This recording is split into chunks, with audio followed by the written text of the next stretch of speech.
One of the most common results of a storm is losing power.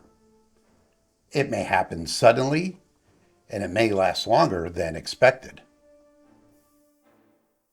Well, it'll come back on. Sometimes, and sometimes not. You need to be ready for both. Have lighting that does not rely on electricity, have a way to keep food safe, and have a way to stay informed. Oh, what happens to the food? Without power, refrigeration stops and your food can spoil. Keep refrigerator and freezer doors closed. Preserve what you can. Power outages are not just inconvenient.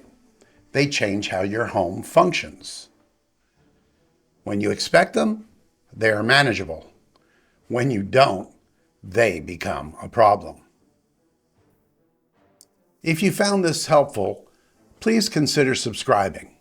We're building a library of weather and preparedness videos designed to help families stay informed and prepared.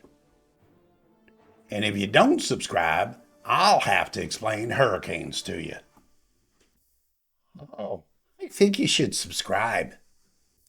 Stay safe, stay prepared, and we'll see you next time.